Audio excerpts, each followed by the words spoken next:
You never really know who lives next door. It's the oldest cliche in the book. People wave when they get the mail, they complain about the HOA fees, they make small talk about the humidity. But no one knows what happens once the front door clicks shut and the deadbolt slides home. Take Felix, for instance. He lived in number 42. To the rest of the street, Felix was just the anxious, jittery man who neglected his lawn and drove a faded sedan. But the man living directly across the street was observant. He prided himself on noticing things that didn't fit, seeing the cracks in the porcelain. And Felix was nothing but cracks. It started 3 months ago when the first girl, a college student named Chloe, went missing from the bus stop 3 blocks over. The police crawled all over the neighborhood, knocking on doors, asking for Ring camera footage. The neighbors gave them everything they had. They wanted to be helpful. But Felix? Felix didn't answer his door for 2 days. The man across the street watched him from his upstairs window that night. It was 3 a.m. The streetlights were humming, casting long, amber shadows that stretched out like grasping fingers. Felix was in his backyard. He was digging. Now, Felix didn't garden. His roses had been dead since July.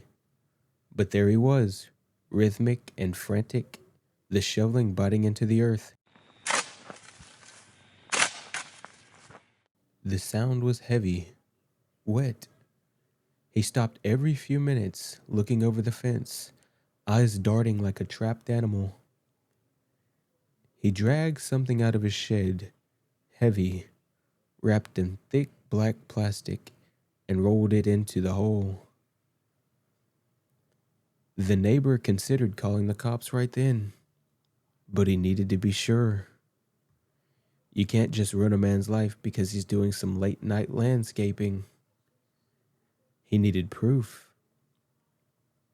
So he watched closer, and so did everyone else.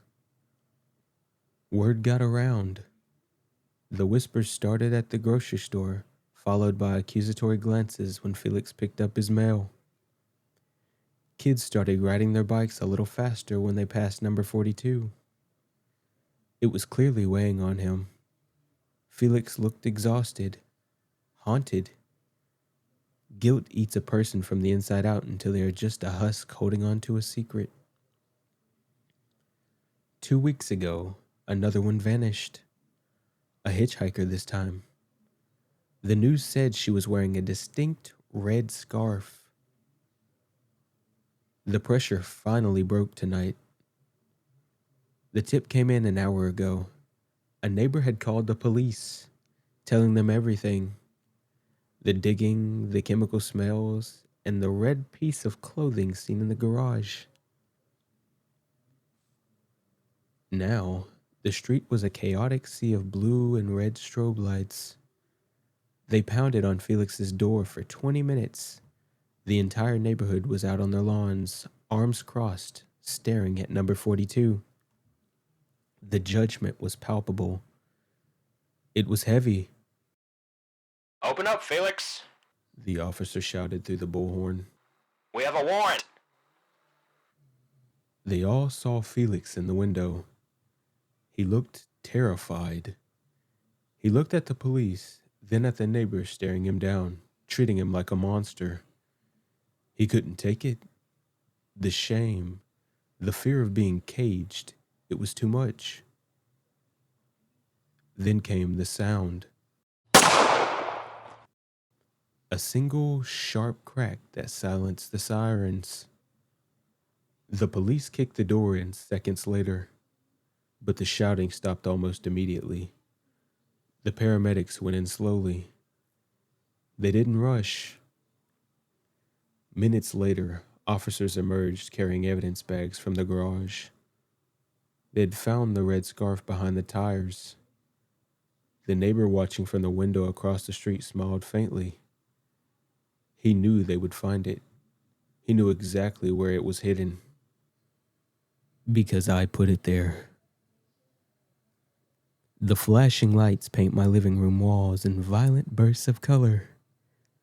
But the show is over. The audience is satisfied. Felix played his part perfectly. The weak, guilty man who couldn't live with himself. The police have their monster. They can stop looking now.